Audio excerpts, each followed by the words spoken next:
अस्सलाम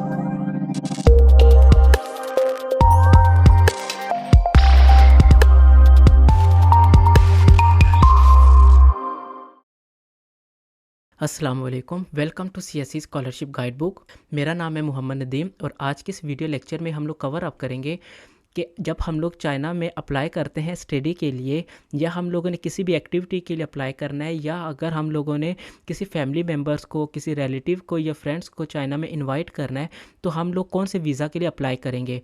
बहुत सारे स्टूडेंट्स हैं जो इस चीज़ पर कंफ्यूज हो रहे होते हैं कि मैं चाइना में रह रहा हूँ लेकिन मैं अपने भाई को बुलाना चाह रहा हूँ, मैं अपनी स्पाउस को बुलाना चाह रहा हूँ, या मैं अपनी फैमिली मेम्बर्स को बुलाना चाह रहा हूँ, तो हमें बताएं हम कौन से वीज़ा के लिए अप्लाई करेंगे। तो आप लोगों को इस वीडियो में डिटेल के साथ बताया जाएगा कि आप लोगों ने कौन से वीज़े के लिए कैसे अप्लाई करना है। सबसे पहले हमारे पास आ जाता है एम वीज़ा।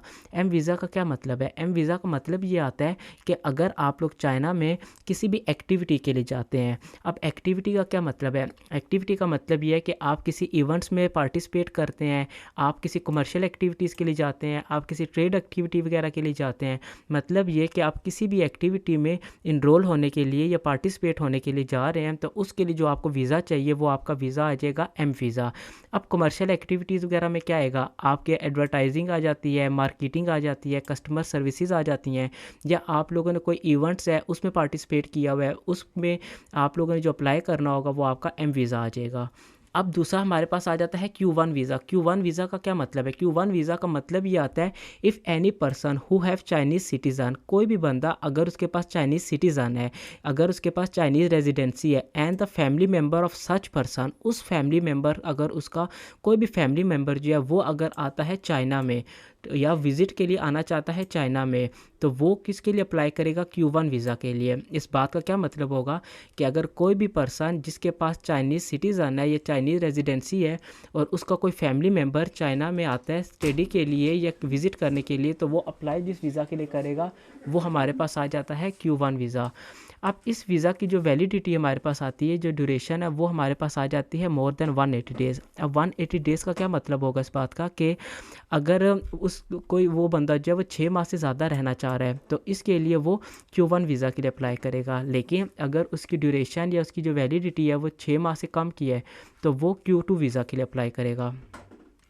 इसी तरह हमारे पास आ जाता है S1 और S2 वीज़ा। जैसे हमारे पास Q1 और Q2 वीज़ा आ जाता है कि अगर कोई चाइनीज़ पर्सन है या चाइनीज़ रेजिडेंसी वाला है, अगर उसके बिहाफ पर अगर कोई अप्लाई कर रहा है, या अगर वो किसी को ऑफ़र कर रहा है चाइना के लिए, तो वो जो अप्लाई कर रहा है वो Q1 Q2 वीज़ा आएगा। इसी तरह S1 वीज़ा और S2 वीज़ा में ये होता है कि अगर कोई भी फैमिली मेम्बर किसी फॉरेनर का चाइना में विज़िट के लिए आता है, या किसी एक्टिविटी वगैरह के लिए आता है, या स्टडी के लिए आना चाह रहा है, या किसी काम के लिए आना चाह रहा है, तो वो S1 या S2 वीज़ा के लिए अप्लाई करेगा।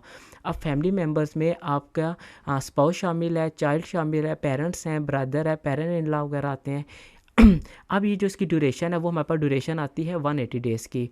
अगर तो उसकी ड्यूरेशन मोर देन 180 डेज़ है, तो वो S1 वीज़ा के लिए अप्लाई करेगा, और अगर उसकी ड्यूरेशन जो है वो 180 डेज़ से कम है, तो वो S2 वीज़ा के लिए अप्लाई करेगा। दोनों वीज़ा सेम है, दोनों में फ़र्क सिर्फ वैलिडिटी का आता है और ड्यूरेशन का आता है कि उसकी ड्यूरेशन क्या है, वो कितने टाइम के लिए आना चाह रहा है। बाकी दोनों की फंक्शनैलिटी सेम होती है, दोनों एक ही वीज़ा हैं। फिर नेक्स्ट आ जाता है X1 वीज़ा। अब X1 वीज़ा क्या मतलब है कि अगर कोई स्टूडेंट स्टडी करने के लिए आ रहा है, या किसी यूनिवर्सिटी की तरफ से आ रहा है, या किसी स्कॉलरशिप पर आ रहा है, तो वो जिस वीज़ा के लिए अप्लाई कर रहा होता है वो आता है X1 वीज़ा। X1 वीज़ा हमारे पास कैसे पता चलता है कि हम लोगों ने X1 वीज़ा के लिए अप्लाई करना है या X2 के लिए करना है?